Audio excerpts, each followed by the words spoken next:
What is up, y'all? Welcome back to the channel. It's time for episode 8 of Tigers franchise, and we're doing a farm report today. But first things first, if you look in the upper left, it's blank. It's an empty dog cam, y'all. Charlotte is not here. She was here. I tried. As soon as I was ready to record, of course, she heads on out.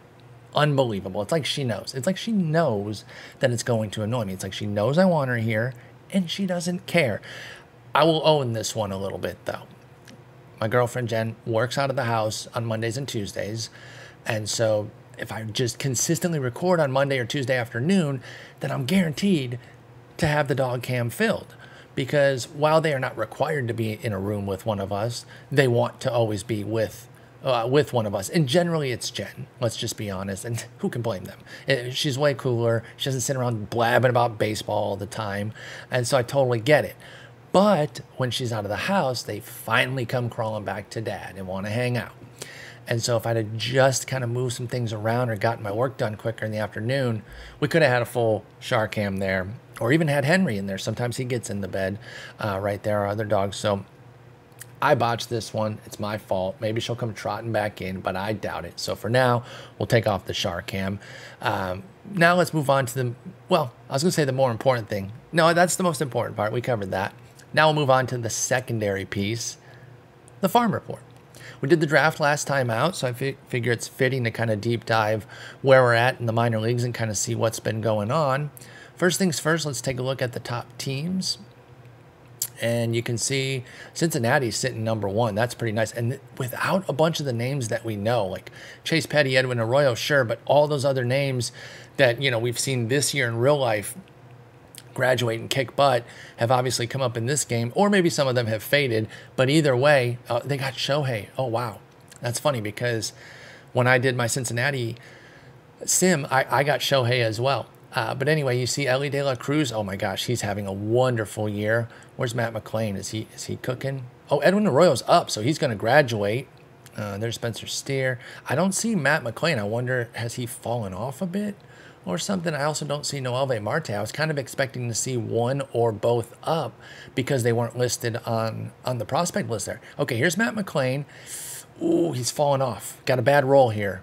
He did not get the role that we've seen in real life. What's curious about it to me here is that, you know, he was having a great AAA season in 2023. So when we did the start, or no, we didn't.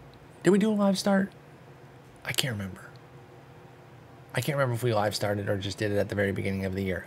I get my sims mixed up, y'all. That's the one downside of running a bunch of sims is things start to meld and come across, and you start remembering things for one sim that actually happened in another one. At any rate, the only reason I was going to bring up if we did a live start was that he would have had juice from, you know, the live start performing well. But even if we didn't, he had this amazing season in AAA. I'm just really surprised that Matt McClain is kind of crummy here. And then Noelvi Marte, same kind of deal. Same kind of, now he had a tough 2023 at double and AAA. He didn't do well. So this one makes a little bit more sense, at least as far as some regression. But neither of those two are out here doing big things, and they're still rocking that excellent farm system. So good on them, man, because that's really impressive. You see Matt McClain just misses out on the top 200 here. They go all the way down. They've got, what, 9 guys in the top 200, and McClain misses out. Noelvi Marte, did I gloss over him, or is he's completely, he's not even on this list here? Okay, wow, that's crazy. Anyway, sorry for the detour there. But anyway, they're the number 1 team, and you got to scroll pretty far down to find us. Boom, 27th. With 2 top 100 prospects, Colt Keith and Jared Schuster. Definitely was hoping we had at least another 1 or 2 at this point. So I think we're a little bit behind the curve there. Of course, we're ahead of the curve in performance at 56 and 33 this year. First place, everything is clicking very well with the major league teams. So you a little bummed about where the system's at, but very happy with where the team is at right now. So I can't be too upset. Looking at Colt Keith, our top prospect at number 76 on the top 100. It says 79 here and then 76 here. I'm going to trust this. And I'm going to feel like this is outdated from the beginning of the year, the 79 here. Plus, I'm going to take the better ranking. It's only 3 spots. It doesn't matter that much. But Colt Keith, of course, is a real-life prospect for the Detroit Tigers. Big-time hitter. One of those utility fielders that plays a bunch of spots because he can't really play anywhere, but you want to get his bat in the lineup, so you let him stand at all sorts of different spots, second, third, maybe a corner outfield, maybe first eventually, kind of depending if the bat can carry it. But either way, 22 years old, I'm about to be 23 here soon, having a wonderful 2-level season at Double and Triple A. Had a pretty good year at Double A last year, but just absolutely cooking this year. Got called up to Triple A, has continued after a 191 WRC plus at Double A. He's at 131 in Triple A. He came back down to earth, but that's fine. 131 is still fantastic, and that's with a 266 BABIP. Imagine if the BABIP was cooperating a bit more.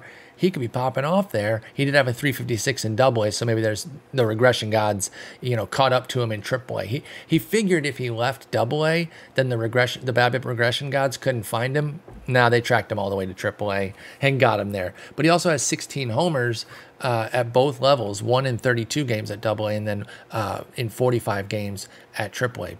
32 homers already, though. That's pretty good here on July 12th. Good on you, Colt Keith. He's definitely primed for a call-up when we see fit, when we have a spot open. And I wonder if we do. Here's the thing. We have Jermaine Palacios, who Colt Keith can certainly out-hit. That said, Palacios is on the bench specifically for his glove. He's our backup infield glove. And as I just got done mentioning, Keith does not bring that to the table. He's a legitimately bad defender, right? Average at best, but I would tab him as below average coming in here. So I don't see that being a 1-to-1 move there. And so for now, it looks like Colt's going to have to hang out at AAA and just kind of see what's up.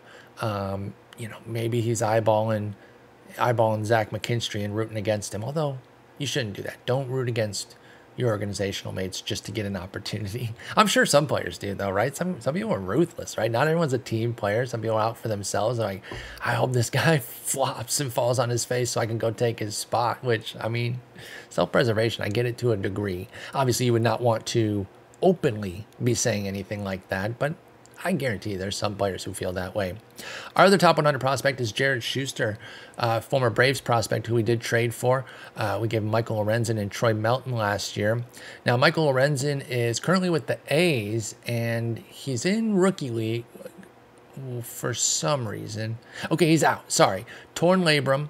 5 weeks left in that injury. He got injured at the very end of the year in September.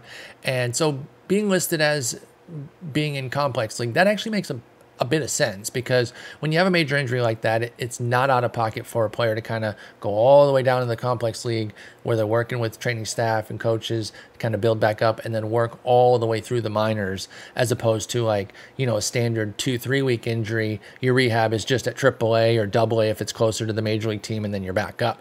This, after a major torn labrum shoulder injury, Lorenzen's going to have to work all the way up. But notice that's with Oakland, not with Atlanta. So we've still got Schuster, and they only have Troy Melton, who is an okay arm. He's 23 years old. He's a 45, 50, 45 there.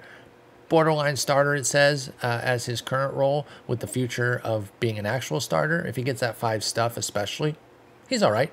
I still feel good about where we are on the trade with Jared Schuster. He's a 55, 45, 60, but he is a fly ball pitcher, so the home runs could be an issue. That said, they haven't been this year in AAA with a .7 homer per 9. That's cutting in half from last year in Toledo, where he was at 1.4. So you can see it's been we've seen the downside at 1.4 and then the upside at 0.7. Probably be somewhere in between there, unless we see some growth on the movement. That said, we do play in a park that should be able to hide him a little bit there if the lefty Jared Schuster does continue to have those movement issues that lead to some home run troubles. But either way, happy to have him. He's got upside. He's only 25 years old, about to be 26, so he's definitely someone who's on the cusp of getting called up. He should make an MLB appearance this year at some point. And looking at a couple guys that are struggling here, Franklin DaCosta, Jason Foley, maybe there's something there, particularly with Franklin DaCosta. I was excited about him. He's straight 55s down the line, 5.17 ERA, 134 whip. Was he the guy? It was Brant Herter, who I think is hurt now. No, he's suspended. That's right. Was DaCosta the other guy who started slowly, but I said, I'm going to stay committed? Well, he had a fine April, 4 2/3, but then a terrible May, great June, and horrendous July so far. So he's been inconsistent. Herder is definitely, I'm not misremembering on Herder. He had a putrid April, but he still had a 15% strikeout minus walk. So I was like, let's stick with him, and he has rebounded. But anyway, sorry about that. Jared Schuster, he's keeping tabs on DaCosta. He knows that DaCosta's not doing his best right now, and again, he's not rooting against him, but he knows that if DaCosta doesn't turn it around, could be a little swap there. We send down DaCosta, we bring up Schuster, lefty for lefty, bingo, bango, bongo. So we'll give DaCosta a little bit more time here to kind of sort himself, and if he doesn't, Schuster's coming up. So those are our top two guys, our two top 100 guys. From there, we go to the pipeline. I really like this prospect pipeline page here. And you can see, the entire, what is this, top 500? Oh, it's just the top 100 here. Oh, wait. Oh, you can go up to top 200. But, so you can do 20, 50, 100, or 200 for the majors. But then you can go to your team, and it lists everybody who's within the top 500 all the way down. So that's pretty cool there. And you can see that we have 10 guys in the top 500. That's not great. That's not that great, y'all. If you just average it out and divvy it up equally amongst the teams, you're looking at 16 plus per team there, and so we fall short of that. So I'm not thrilled with just 10. That said, I'm looking at some of these guys that aren't in there that could be our next group to kind of make it in, and I do have some confidence there. But let's kind of go down the list here. Jorge Rosales is our next guy, our only other guy in the top 200. He's at 115 in international signing, switch hitting catcher, and emphasis on the hitting because he does that very well, or at least has the chance to do so. His catching, not so much. It's at a 50 ability, and unless he develops there, there's certainly a world where we kind of hope to develop him as a trade piece as opposed to a catcher of the future. I'm really tight on catcher ability, and I can stretch maybe a 55 if you can really knock the ball around. I'm not sure that I'm finding a 50 anywhere near a lineup that we're going to put together. And you don't see any avenues here on the other ratings to develop into a first baseman or a corner outfielder or anything like that. So while he is 17 in 201 days, we're not going to get too far ahead of ourselves. I do look at Rosales as somebody who, if he continues to develop, and pushes himself into say the top 50, and we find ourselves in a position where trading him would really help the major league team or get us a higher level, more complete prospect of something that we want, we can definitely do that. But for now, he's our number 3 prospect. Our number 4 guy is Dylan Smith. And we got a couple AAA guys here back to back. Dylan Smith, 24 years old. He's a guy who's with the Tigers, when you start the sim. We didn't acquire him from outside. Spent last year in Double and AAA, and he was all right.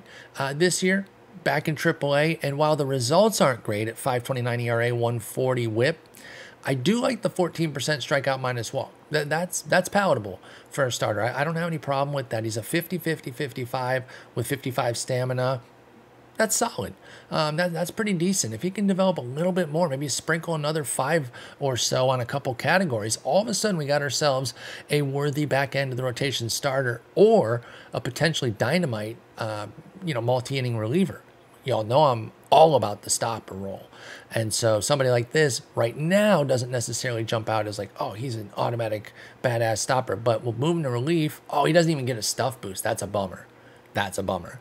So yeah, he would have to develop a bit more stuff for me to want to put him there. But right now, he needs to continue starting. I like developing him there and seeing what Dylan Smith can do. And if he continues to hold his own at AAA, he's one call away. So is Reese Olson. He's all the way down at 350. By the way, I don't think I mentioned Dylan Smith at 225. We jumped down another 125 to get to Reese Olson. And that's a bummer to me, man. Only 350 for him. He's at 55, 50, 45. And I think the biggest bummer is that he's actually performing pretty well in real life. And so I was definitely hoping that we would get a pretty good role like that ourselves and have him developing nicely for us. Instead, we're looking at a pretty bland run out right now. He had a bad year as a swingman in AAA last year, 564, 151 on the ERA whip combo. This year he's been fantastic, but it's been primarily as a reliever. He has 32 innings, 1 start, 13 relief appearances, an 0.84 ERA and whip. That's brilliant, of course. But with most of it being done in relief, I don't want to get too excited about it right now, but I do love the 25% strikeout minus walk. You know, the pieces are here, and I do think he's going to get a stuff boost in the bullpen. Yeah, he goes to 60. So 60, 50, 45 definitely has stopper potential if it doesn't work as a starter for Reese Olson. So I still like his outlook. I don't know why he's so pissed. His morale is angry, and the only thing he's negative on in the chemistry profile is the team record has him very unhappy. So I don't really know what's going on, but he's 1 call away. He should be in the majors at some point this year. Estevao Zegri, and pardon me on the pronunciation there. I'm not entirely sure how to pronounce that, but I'm going for Estevao Zegri here. Another international signing, just 4 months into his age 17 season, or not even really a season because he's at the complex, so he's not in you know, on a team playing all the time right now, but he's developing down there and doing his thing. One of our signings, how much did we pay for him? 1.5 mil, you know, so we put up something. It wasn't cheap, but it's also not super expensive. Rosales, by the way, we paid 1.75.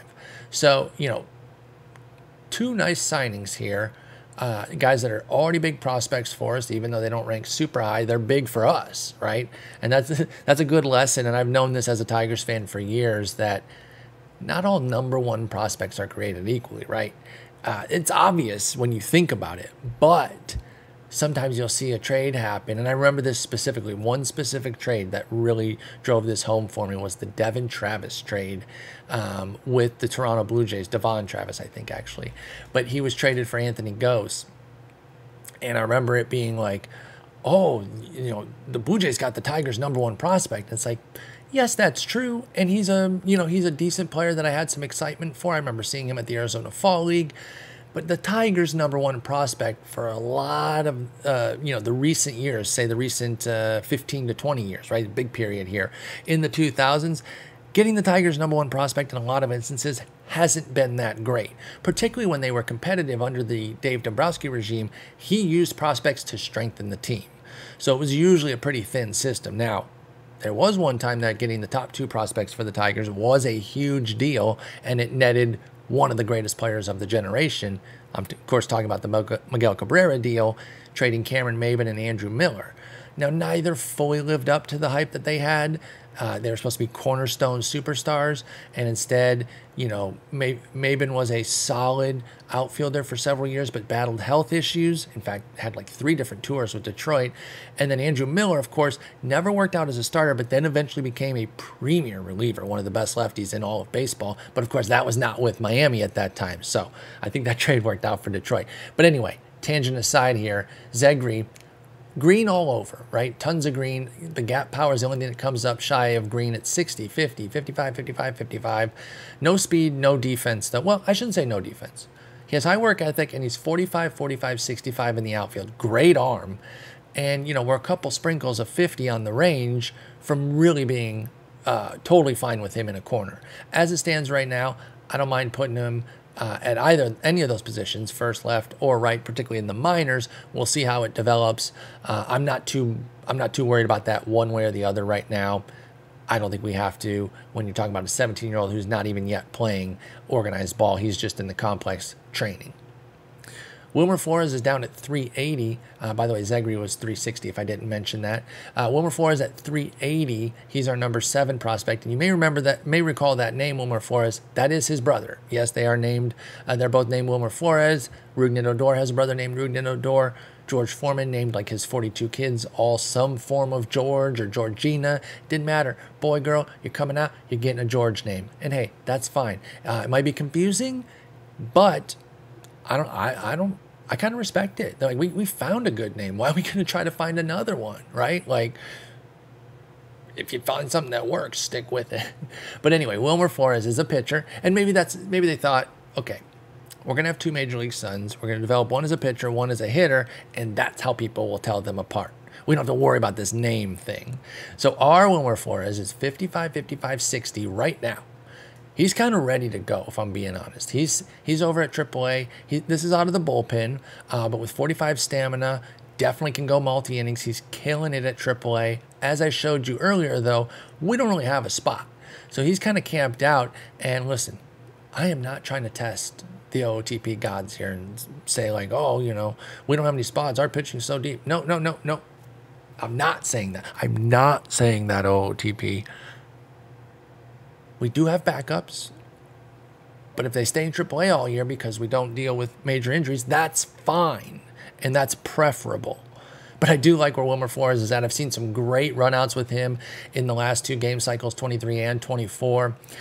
So I definitely have some expectations that he could become something for us. I think at the very least, he could be a dynamic stopper. And I know I said that about Olsen too, and obviously you can't just say that about everybody because then you're going to run out of stopper spots.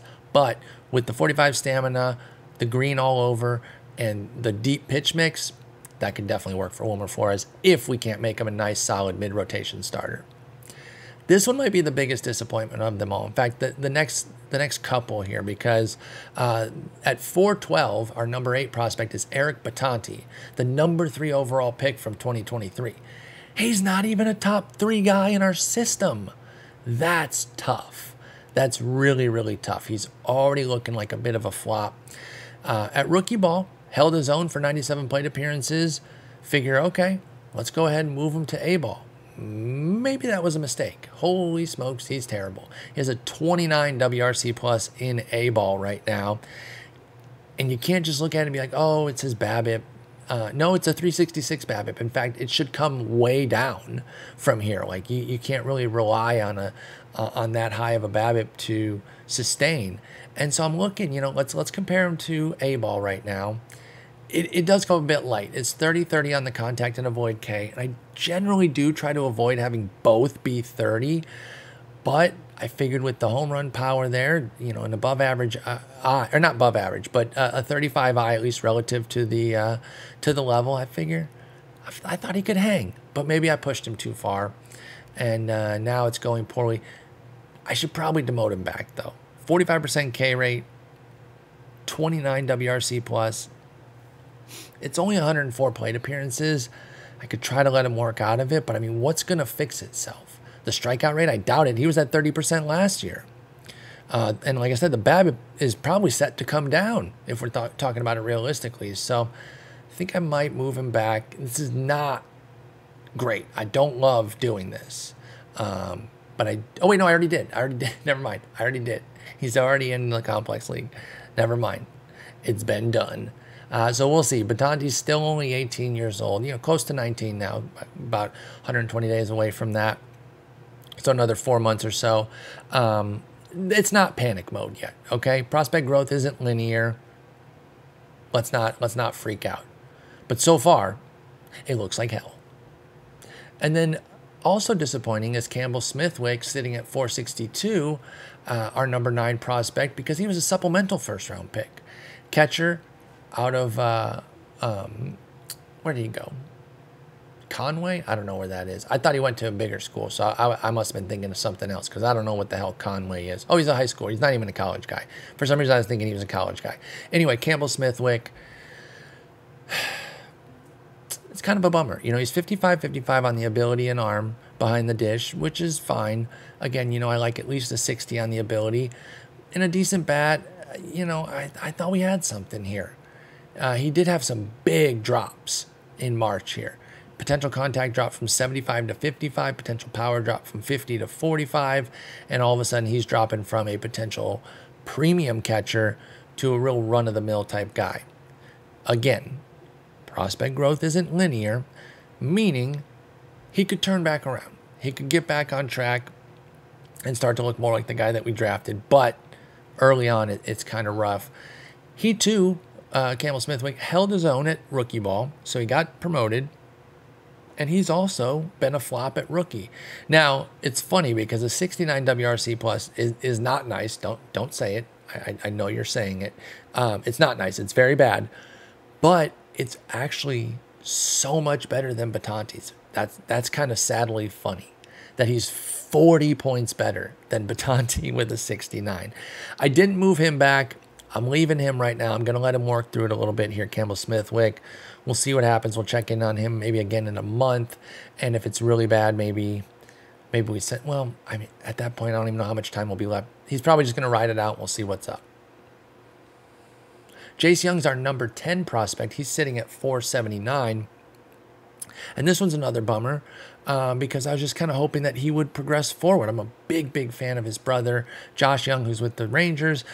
When the Tigers took Jace, I was excited because of Josh's prospects. And, you know, a lot of times the younger brother, I mentioned this a lot of times the younger brother is even better. He's playing with Big Bro and Big Bro's friends growing up.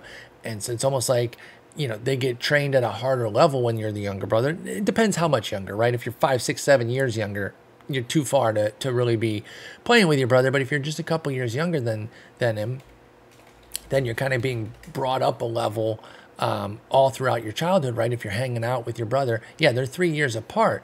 So, you know, once they probably got to a level of like, I don't know, when Jace was 10 and Josh was 13, he's probably playing with more 12, 13, 14-year-olds Jace was. And that sort of starts to scale. And all the way up, you could see him maybe getting better as he's playing with his brother and the brother's competition.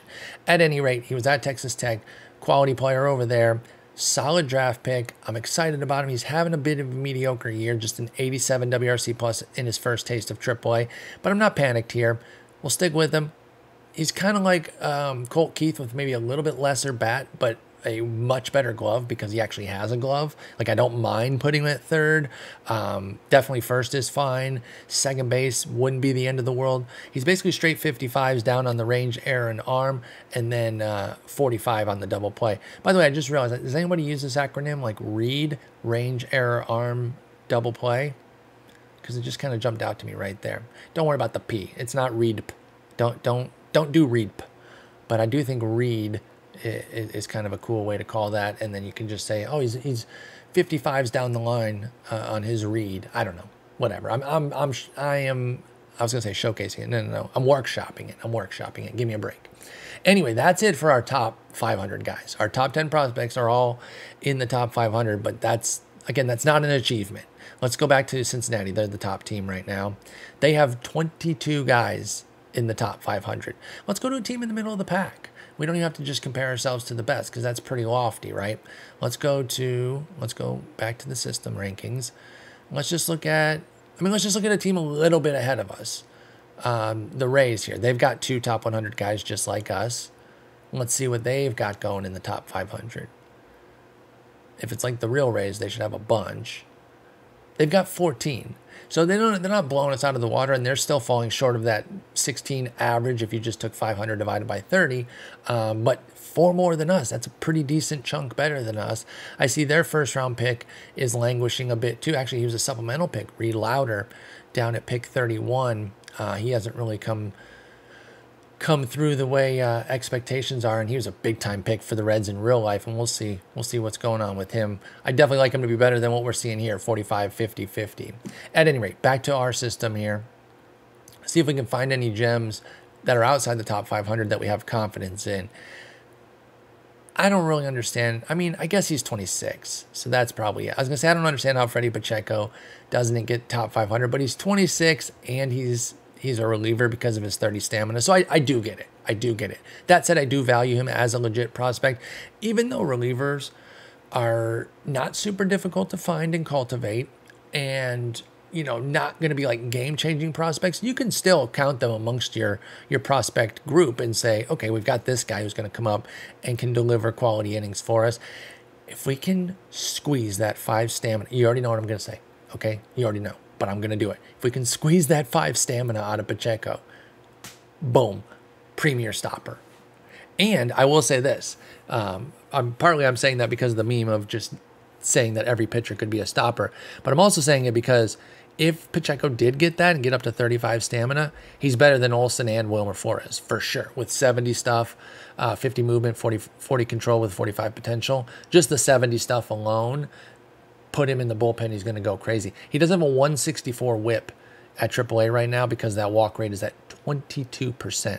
So not only do we need the 5 control that's already there on his potential, he probably needs to squeeze another 5 out of that. In fact, I'll go so far as to say, if I was given the choice, which you're not, the players just develop how they develop, but if I was given the choice of 5 more control, meaning take his potential to 50, or that 35 stamina, I would take the control.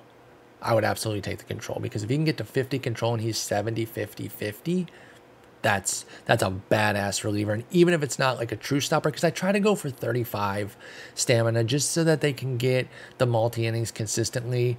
I've put 30s there before. So if he was 70, 50, 50, I'd probably still put him there. Chris Anglin, he's angling for a roster spot. I'm going to say it every time I bring up Chris Anglin, regardless of the sim. It's not a good joke. I don't care. It's the one I'm going with.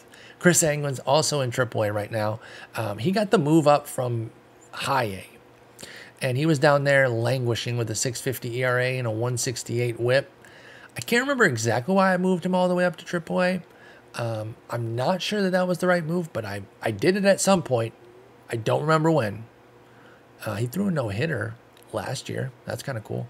But anyway, it's not much to write home about. 55, 45, 35. Oh my goodness, 35 control. He does have 45 potential, but even that, we just got done talking about how that's not particularly ideal anyway.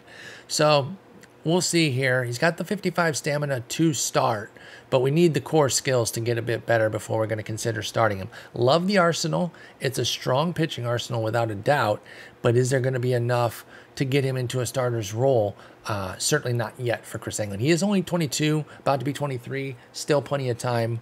And if he doesn't do something at AAA, maybe I'll send him to AA. Samuel Heel, 19-year-old. We signed him on a minor league deal. When did we do that? Minor league deal. Oh, this is a guy that comes with the system. Signed by the Tigers as a free agent in 2022. Okay, so he's already in the org. I was going to say, I don't recall signing him. But he's got high work ethic, 60 range, and that's about the long and short of high intelligence as well. Like, that's a decent core to work off of, though. I can live with that. I can do something with that. Because he's 19, so you can play up the middle. And there's a bunch of yellow in his bat, 50, 40, 40, 50, 50. That certainly works if he develops to fruition with a quality glove. And with the high work ethic and intelligence, maybe there's room for more. One thing I want to do right away is I want to see how the rookie league coach feels about him. No, not sortable list. There we go. Let's go down to rookie. And Joe Patini first. Samuel Heel, how do you feel about him? Oh, he loves him. Excellent relationship. What about the hitting coach? Give me the same thing, and I'll be excited. Jesse Dill. He got a good relationship with him. Perfect. He also has a good relationship with Batanti. Let's make that work for us then. Come on. What are we doing? What are we doing here? Anyway, Samuel Heel has some upside. Could definitely see him getting into the top 500 pretty easily. Maybe even, top 250. I could certainly see it. There's upside here. He's definitely one to watch. Garrett Apker. I do not know this name. Even as a Tigers fan, I don't know this name. He's 24 years old at high A, repeating high A. And he's better than last year, only because how could he have been worse? He put up a 6.75, 2.05 ERA whip there last year with a literal 0 strikeout minus walk rate. This year he's at 4.89, 151 with a 12% strikeout minus walk. So an incremental improvement, but he's looking kind of like organizational, filler right now, an org guy, which is, guy you kind of have through your minors. You kind of scale him throughout the minors. Generally, when you're talking about real life, if these guys have good personalities and they can evolve into team leaders and they bring young kids along, help them learn the ropes and things, you can stick around as a minor leaguer for a while doing stuff like that. Right now, Garrett Apker, we'll see. I want to see a little bit more before we're going to let him linger. He's about to be 25. So he's only in high A. I'm going to give him an age promotion here just to say, like, maybe light a fire under you a little bit in AA, even though you're not really cut out for it. Maybe relief is the place. He does get 5 stuff going into the bullpen. Maybe that's the spot for him, is to get into Double A a little bit and push him a little and say, hey, oh, no, they put him right in the rotation, so never mind. Keep starting. I'm not really that bothered by it. Actually, whose spot did he take? If he took somebody's spot that I want to start, Willander Moreno? No. Franklin Perez? Yeah, it looks like it was Moreno's or Wilkel Hernandez, who has a 30 movement. So either of those guys that got pushed out. I'm only looking for guys that had starts that are now in the bullpen. It might have been one of those two. Doesn't matter. So that's fine. I'd rather Apker start over those guys anyway. So I'm happy with the move. Eliezer Alfonso, 24-year-old catcher in AAA, another switch hitting catcher who doesn't catch that well. He's 55, so he's right there. I don't hate this, but it's not knocking my socks off. He's doing well at AAA, 123 WRC plus, high contact guy, doesn't walk much, 2% walk rate. That's hilarious. He's just allergic to it. But a 406 BABIP is sustaining him right now. That will come down. But we saw last year with a 311 BABIP at AA, he still put up a 306, 369, 505. So he's been able to hit. Problem is he doesn't strike out, but he doesn't do anything else well. If he had like one other 55 or 60 somewhere in the profile, all that not striking out would have some value. But as it stands right now, it comes in a bit light. In fact, I don't even think we're using him at catcher at AAA. Yeah, because we had 4 catchers there, so we decided to push him over to first, and right now he's just mixing in at first base and catcher as our 3rd catcher. Josh Crouch is the starting catcher, which is a perfect name for a catcher, obviously. He's 60-60, and he's a leader, so we like that. At 25, you know, fringy as a prospect, but I would even say that maybe I like Crouch a bit better than Alfonso, and I didn't see Crouch on the list here. Where does he check in? I mean, this list goes deep. They list our top 100 guys. We're not going through all 100, by the way, just so we're clear on that. I'm not going to do that to y'all. That wouldn't be very nice. All right, guys, at number 98. But we're going to cover a few more here. We're going to start skipping around a little bit and talking about some guys that I'm intrigued by and I have some hope for, even though I'm disappointed by how low they are. In fact, let's go ahead and get that process going here. And we'll start with Luke Gold. He's our number 18 prospect. He's over in AA, 23 years old, about to be 23 in a little bit, or about to be 24, excuse me, in a little bit. He was at High A cooking on a repeat. He had been there last year, so it was time to get promoted, and he's holding his own at AA.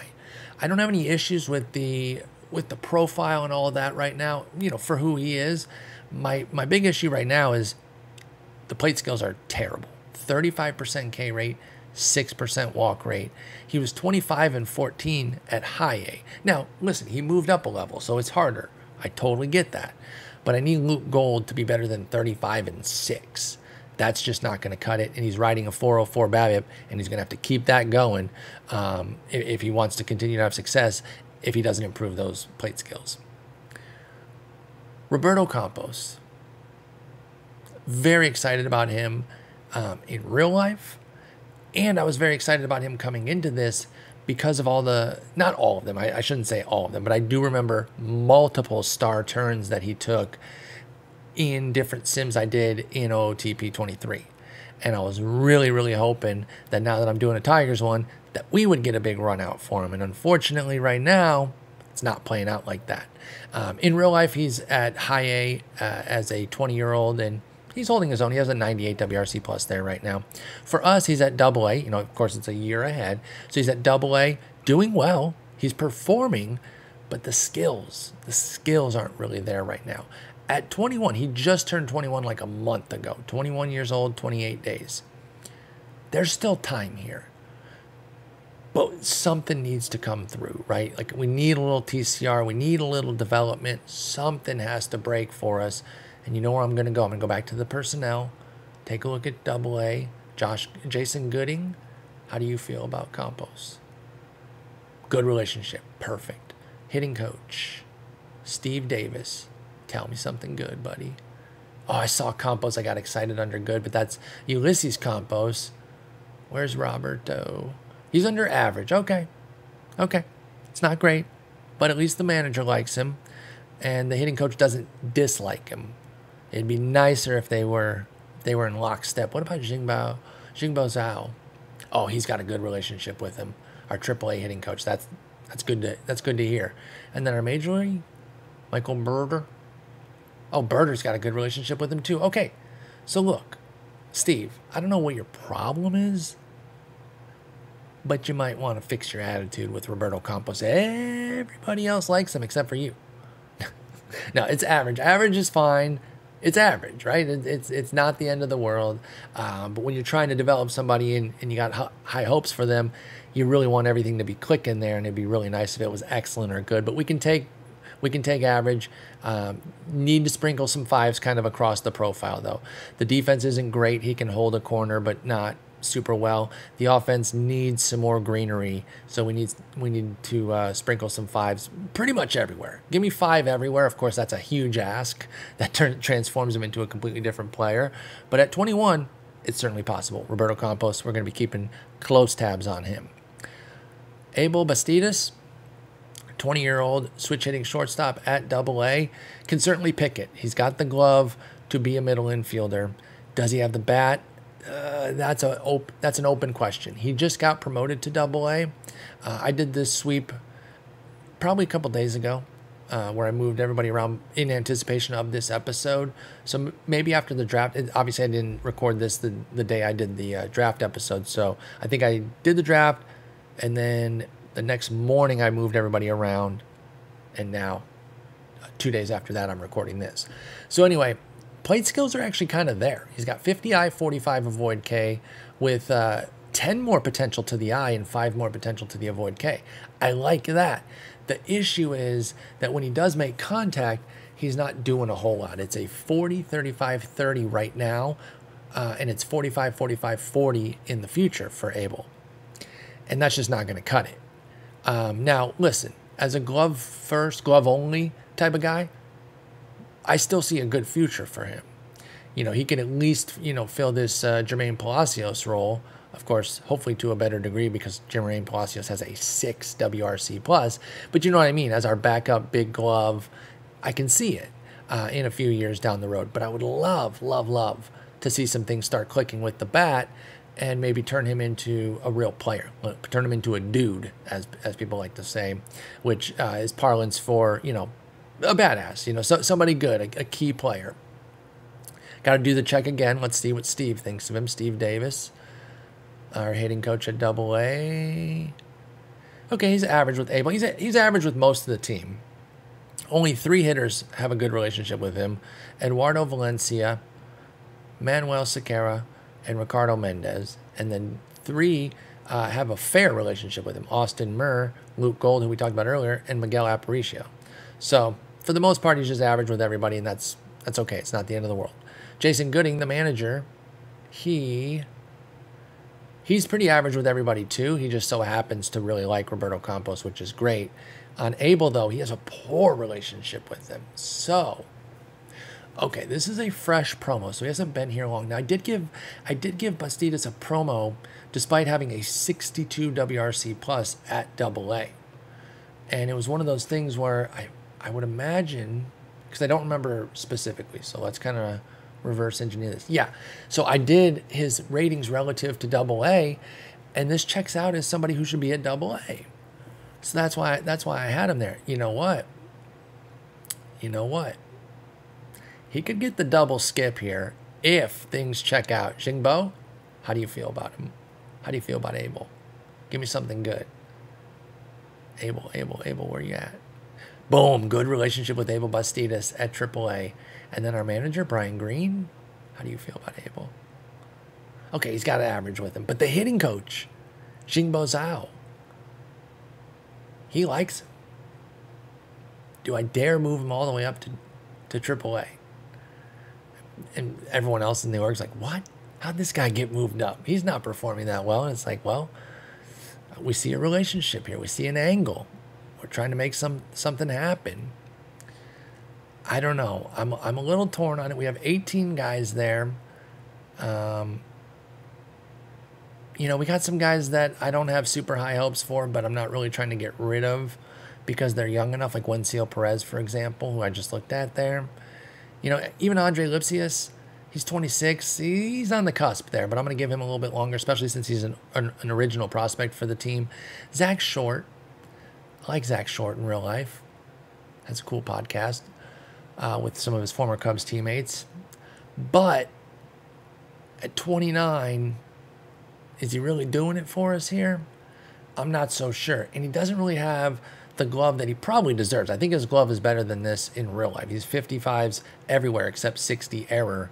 And I think he should have some more 60s. But that's neither here nor there. I think, guys, I think we're going to make a big move here. We're going to release him. We'll pay his money. We wish him well. Actually, you know what? Let's shop him. If anybody will give anything in the prospect realm, they can have him. A body. You got a body? No bodies. Any regulars? I'll take a pitcher. I think it's gonna come out blank. Oh no, there's some people here. It's like some older guys, you know, some names that you know, but you're like, what do you really want? Bunch of 30-year-olds. Oh my God, almost exclusively 30-year-olds. What is it with everyone being? Oh my God. Everyone except for one, Franmil Reyes, who's 29, and then two guys at the bottom here, Ezekiel Duran and Rodolfo Castro. Everyone else is 30. It's like 20 other guys. That's hilarious. So I don't want any of those 30-year-olds. In fact, I'm going right here to Texas. They're speaking my language. They want to give Ezekiel Duran, who still has an option. And then Rodolfo, I mean, if you watch my Montreal Expo series, you know how I feel about Rodolfo. If you listen to my fantasy work coming into the year, I had some high hopes for Rodolfo in Pittsburgh. Now, those didn't come to fruition, but I wear my L's. Don't worry. I can wear it. I thought he was going to show some power and get some playing time there, but they've already moved on from him. He's now in Philly. He's 25, though. Honestly, I could take either. I think both of these guys make sense here. Like, this trade is happening. It's just a matter of which one we're going to go for here. And comparing them side by side, again, they're both 25. Castro's a switch hitter. Duran's righty. Better plate skills for Castro. They both have 45 avoid K, but 55 to 45 on the eye for Castro. Is that enough to make up for a 10 gap power and 5 contact deficit? I would say yes.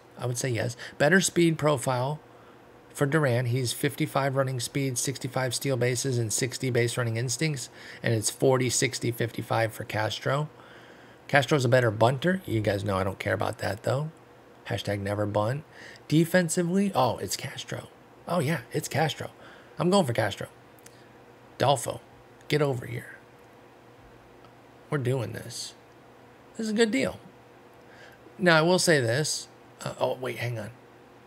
He's got options left, too. Okay.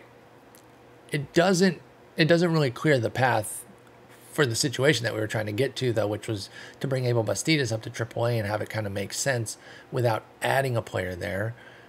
But that's okay. I'm still going to do a good deal when I see it. Oh, wait, we got to put him on the 40. That makes sense. Can do. And then we'll pop him over there. But then we go back to AAA again. Now we're looking at it. Let's see what the lineup looks like. They put Dolfo in. Now, I do wonder, do we just murk somebody else, even if it's not a middle infielder? Like Steele Walker here. Cool name. I mean, amazing name. I remember when he was a Texas Ranger. I mean, it was just perfect. He was Walker, Texas Ranger, when he got traded. Come on. It's just too easy. But it just hasn't really come together. He's in like his fifth. Wait, White Sox, Rangers, Giants, Tigers. His fourth org.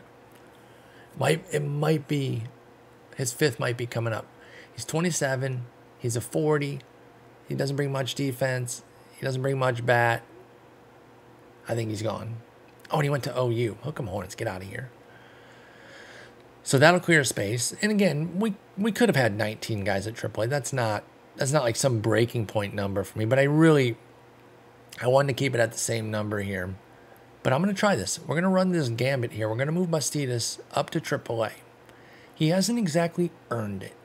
This is for development because I think his skills are not too far off. And again, let's go here. Let's go back to Abel's profile. Where did he go? Oh, right in front of my face. And then let's go relative to AAA. And it's not as eye-popping as it was at AA. At AA, it's like, okay, yeah, he definitely belongs there.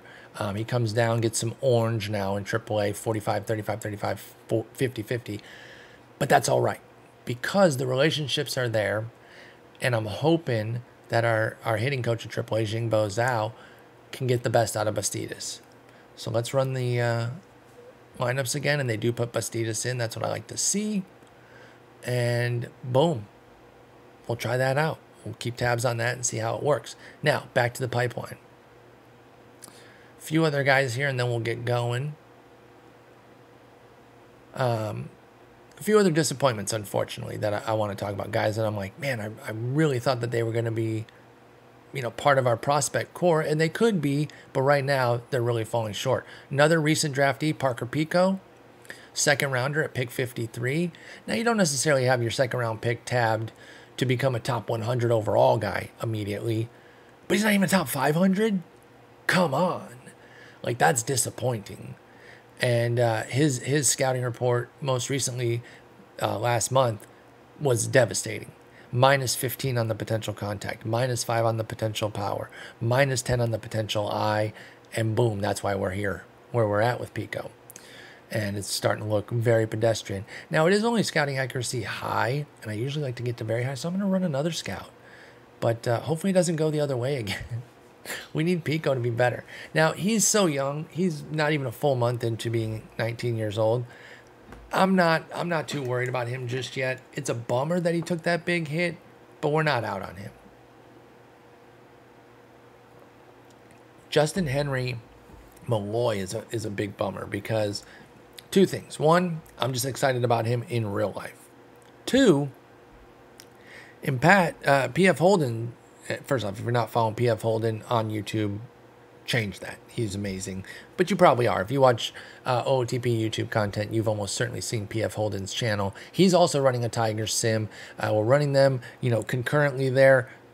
Happened to just both be doing them. We are friends and everything. And I was like, hey, man, I'm doing one too. I'm not trying to steal your thunder or anything. Well, he's way more put together than me anyway. And so he's already got his fully recorded and he's releasing them every Monday. And he was super chill. He's like, oh, yeah, absolutely. We'll see how we both kind of, deal with things. So he's the man. Go watch him, P.F. Holden. If I remember, I'll put a link in the description. But if not, just search P.F. Holden. It'll come right up.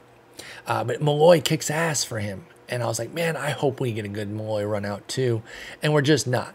Now, he's 24 and he's okay at AAA with a 96 WRC plus. He even had a little taste of the majors last year at 37 plate appearances, of which he was fine, 108 WRC plus. It's just tough to see where it's going to come from, though, without a true TCR. And TCR stands for talent change randomness. You'll hear me reference TCR a lot. It's basically about getting lucky, right? It's kind of like beyond just development. It's, really taking 2 steps up that are unexpected, right? Like a big one that immediately jumps to mind is Jose Bautista. I know it's a little bit of an older one, but he was a journeyman kind of knocking around, and then he became one of the premier power hitters in baseball. And there's all sorts of other guys. That's just the first one that came to mind because I got a print of the amazing bat toss that he did in the playoffs there, and so I instantly thought of him. But you see, ours is at 125, so it's up from 100. So basically, I don't know if it's exactly like percentages the way, say, WRC plus is, but if it is like that, then it's like 25% more talent change randomness. Now, of course, we always talk about it in a positive. It's not just positive. TCR can be negative too. For example, in this example would have been better about a month ago, but to the point a month ago, Trey Turner looked maybe like he was having a negative TCR. He was just having a really bad first season there with Philly. Credit to them, the fans, they rallied around him. They put a billboard out, or no, excuse me. They did a standing O for him. They organized a standing O. One of the radio guys, I want to say his name was Jack Fritz or Jack Fitz, said let's back our guy. We got him for 13 years. Let's gas him up a bit. And he just took off. And then Trey took out the billboard thanking them. That's where the billboard came in. But anyway, that would have been a negative TCR a month ago. What it really is the first year of a huge deal. It can be a transition. It can be a really difficult one too, right? Like, he's always been a superstar pretty much from day one, Trey Turner. But now when you're making that kind of money, it's just different. And you're going to a new city and you think you got to earn that contract all in 1 year. And you see it so often. In fact, in fantasy, I try not to draft guys like that. And if you're familiar with the fantasy landscape, you probably know Glenn Colton and Rick Wolf. And they run a system called the SMART Fantasy System. It's an acronym. And they have a bunch of different rules and kind of tenets that they like to follow. And one of them is don't buy guys in the first year of a big deal. And, you know, I used to kind of prop that up as something that I do too without knowing that it was part of their SMART system. And I never wanted to be associated with like stealing it from them. So I always want to give them credit because they've been on the SMART system forever and always talking about that. And for me, it always started out with pitchers specifically because I used to have an SP guide that I would do. And I would always put in pieces like, okay, here's the guys that are going to be the first year on their big deal. And, you know, what kind of deal qualifies here? I would say anything over like $100+ million. When you're going to be expected to be a dude, that first year can be a difficult transition. And one that immediately jumps to mind, it's another older case, but Carlos Beltran, his first year with the Mets. And I don't know if, you know, the bigger the market, the more it can happen. I have no idea on that. And I've never really subscribed to the whole, like, so-and-so can't handle New York. Like, people pretending that Shohei can't. That's the only reason he could have snubbed the Yankees. It couldn't be that they're dog shit and haven't won anything in like 50 years. It's just that he can't handle it or whatever copium they were smoking when that happened. But anyway, I'm far afield at this point. Justin Henry Malloy, I don't know where it's going to come unless it's TCR. Here's hoping for the best. Isaac Pacheco is another guy that I thought was going to be somebody for us. Now, he's only 21. About to be 23 or 22 in a little bit here, 237 days. He's having a really rough go of it at AAA, and I wonder if he needs to be sent back down. He was so great at AA. He got a promotion. It's only been 50 plate appearances, but he has a literal 10 WRC plus. I think that's something you let somebody work through. It's a 152 BABIP. The plate skills are a bit worse, at least from a walk rate standpoint, from 15 down to 8%, but the strikeout rate's actually 5 points better at 20%. So we're going to let him work that out. It's 50 plate appearances. But even putting that aside, the skills aren't standout right now. And we would need to see some development here. He's a captain, but is he going to get on our team to kind of flex those captain skills? Right now, being a captain in the minors, that works for us too. There's still value in that and keeping the team, you know, positive and energetic, even if things aren't going well. So that helps. But I'm just not seeing it right now. And he's another guy that I've seen had some great runouts. And then when I finally play my Tigers, I get this pretty mediocre run out here. And it's a little bit of a bummer. But there's plenty of time with him. With Justin Henry Malloy, he's already 24, which is not old, right? It's not old. If 24 is old, then I'm basically dead. I'm a corpse. You know, flip that around. I'm 42 next month. So totally not saying that like Justin Henry Malloy can't come around, but we have to talk about sports ages, right? And 24 as a prospect, you're getting there, right? 25 is about my cutoff to call somebody a prospect, unless there's an extenuating circumstance, you know, somebody getting hurt. I'll give a good example, and it'll actually be current for once. Cole Reagans. I'm doing a little back pat here, pardon me, but he was somebody I really liked coming into the year, so I'm gassing myself up for calling that one. Not that I thought he would do this. First off, I didn't think he'd get moved to KC and then become a stud, but I still had him as like a legit prospect at age 25 because he was a two-time TJ guy who got his velo back this year, and I was like, well, something good could really happen there for Texas. Turns out it's happening for KC. But anyway, you can make exceptions for guys at 25, 26 if they've got some injury issues or something else that kind of makes sense to say, give them a little bit more leeway. But Malloy's on that cusp. He's 24. We need to see something the rest of this year, or else we start to kind of move on as far as expecting him to become much. Oh, there's Josh Crouch. I was looking for him earlier. He's our 34th prospect. Aloe Vera. I know it's Arrow, but I always call him Aloe Vera. I've been picking him up in Sims the last 2 years, and he usually is more like we're seeing right here. He's 21 years old right now. A lot of yellow on the hitting profile with a decent defensive profile. He has the high work ethic and intelligence. I did turn him into a really nice super util in one of my Sims where he was kind of 50s down the board with the hitting, and he got up to 70 range, so he was an absolute monster. We'll see if he can do anything like that here, but as it stands right now, I do think he's somebody who could become a top 250 type prospect. Lipsius, I kind of mentioned him a little bit earlier. He's 26. That's where you're talking about that fringe, and there's really nothing in his profile that jumps out. I don't really see much prospect status for him. Brandon Winokur was another draft pick that we had last year. Now, he was in the 7th round, but he was somebody that kind of stood out, had a little bit of pop that we thought maybe could develop. He's young enough that I could still see him becoming something, but it is a bummer that he's not even a top 500 guy right now. Although, I shouldn't say it like that, because a 7th round pick, you shouldn't have expectation that they're going to become a prospect right away or anything. And then I don't really see anybody else that necessarily jumps out here. Oh, wasn't Justin Best like a really good hitter? Here's another one of our draft picks from the 4th round. We kept letting him fall. And then, yeah, he took a big hit, though, too. He got destroyed in a May scouting report. He lost 20 on his potential contact and 10 on his potential power and eye. He went from a legit, you know, middle of the order type bat to, are you going to make the majors? And that's a bummer. So we'll see what happens there. Still plenty of time, though. He's 19, about to be 20 here in a little bit. I'm not super worried about that, but that was a big hit, and I didn't love seeing that. A guy I had a little hope for coming into the sim was Gage Workman, just because, honestly, it's a really stupid reason, but he has my birthday, 10/24, and not just the stupid birthday thing. He also turned into a really nice player for us in the Red series. It was the Reds or the Diamondbacks. I don't remember which. One of my Twitch series.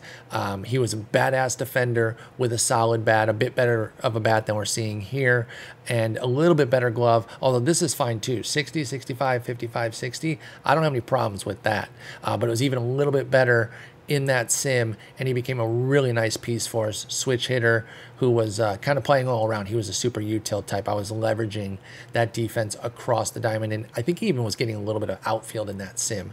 But anyway, at 24, I'm losing a little hope that he's going to become anything, but maybe he can at least be an OR guy and kind of bounce up and down between the minors and the majors, and we'll see what happens there. I guess the last thing to look at quickly here, because we are just over, well, actually, I don't know how much will be edited down here, so I've been recording for about an hour. We'll see how long it is. But I want to look maybe at just one more thing. See if there's anybody statistically that's kind of standing out that we didn't talk about, and we're like, and then we can get some excitement that way, right? Because hey, the ratings are the key driver. That's what's going to matter most.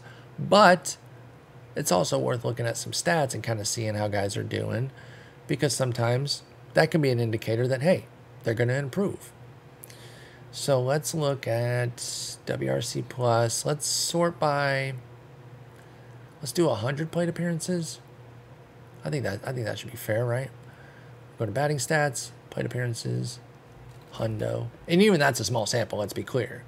But we'll just get some samples going here that we can kind of look at and see if anybody jumps out that we're going to care about here, ratings-wise. There's Colt Keith, number 3 in the org. He's earning his keep. Of course, he's one of our only big prospects.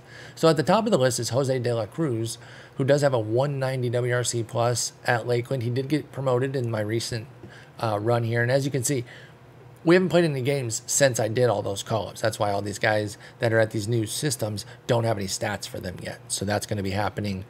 You know, I'll sim some offline, and then coming into the next episode, you will see the results of that. I wish I could be excited. It was probably just a 22-year-old repeating A-ball and beating up A-ball a little bit with a 418 BABIP, because I don't see much here ratings-wise to get all that excited about. Rowdy De Los Santos is 21 years old. He's cooking in rookie ball. He's repeating that at age 21. Similar situation to the last one here, where there's no real ratings that jump off the page to make us all that excited about this. Christian Santana is capitalized, so he's on a short list, and it is a top prospect short list. So at some point when I was making that list, I thought well enough of him to put him there. But he's in his third tour of A-ball, so he might need to be boosted just from the fact of like, okay, you finally solved that level. He put up a 140 WRC plus 2.5 wins in 68 games. The ratings don't really jump out. Got a little bit of defense. The bat is ugly. Yeah, he's striking out 30% in his third tour of A-ball. So that's not super impressive. But we'll move him up. We'll move him up to high A. And we'll see if he can hang there and kind of keep those stats going. Andrew Jenkins is a 23-year-old at Double A. He's got a 133 WRC plus at high A. He just got moved up, so he's going to get challenged. We'll see how that goes for him. Abelardo Lopez has a 130 at rookie. He's in the Dominican League right now. At 21, about to be 22. It's probably high time that he gets moved up, but I don't know the scenario or the situation here. Yeah, they only have 13 players in the Dominican League right now. I don't want to shortchange them, so he's going to stick around there right now. And we'll see if he can become anything. What happened here? Why do we only have 5 players? I do not know. Oh, it's because the scope was changed. Let's see. Oh, Lane Thomas, he's 28. Not quite a prospect. Shane Paradine got an amazing personality. 12th round pick from the 2023 draft. Just like everything's there. High leader, loyalty, adaptability, work ethic, intelligence, and financial ambition, which is a negative. But again, I don't care. If you're good, I'll pay you. But he's a catcher who doesn't really catch that well with 50 ability. He doesn't strike out, but he doesn't really do anything else with it. He's holding his own a bit at Double A with a 107 WRC plus, but there's nothing to write home about here just yet for the 23-year-old. We'll see if he can kind of progress beyond that. And nobody else really standing out. Let's look at some pitchers. Let's go over here and let's do innings. What, like 20? 20 innings or so. Innings pitched, 20. Actually, you know what? No. Let's do batters faced. And then we'll do 100, just like the plate appearances. Because that's essentially plate appearances for pitchers. So we'll do, 100. That doesn't show anybody? 100 nobody has 100 batters faced. I got to be doing something wrong. Oh, it's because I didn't have pitching stats up. Well, that makes sense. That makes a lot of sense. Now this is really smushed. I'm not gonna fix it right now because we're literally wrapping up. I can fix it another time. But we'll go ahead and sort by strikeout minus walk rate. And we see Austin Nye here at 18 years old. Oh wait, those are his rookie stats. I mean his high school stats. Damn. Can I get like just professional baseball? I don't need your high school stats, brother. I guess not. Whatever. Joey Oki, that's his. Okay. Are we just going to get... Yeah, we're just getting high school stats. Talon Bell High School. Yep. All right, finally, Ulysses Campos. 22 years old. He's at A-ball. He was at A-ball. 26% strikeout minus walk. He did just get called up to Double A. We'll see if he can continue to thrive there. Nothing really jumping out here right now, y'all. Kale Lansville. He's at rookie ball with a 22% strikeout minus walk. He's 21 years old. Nothing totally jumps off the profile except for the fact that he does have the stamina and the arsenal with 4 pitches to be a starter. And so there could be some hope here for the 6th rounder. I have some excitement there. And he is, again, if they're in all bold, they're on a short list. And in this case, it's almost certainly that they're on the top prospects short list. So that means I thought something of them at some point to put them on that list. Juan Ruiz. Yeah, I can see the upside here too. He's in the Dominican Summer League as well at age 20, and he's putting up a pretty nice season. He does have a 17% walk rate because he only has 30 control right now, but that's okay. I'm not too worried about that. He's a 50, 40, 45 at the DSL though.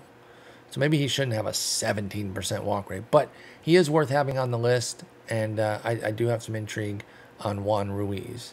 See if we can find one more to get moderately excited about.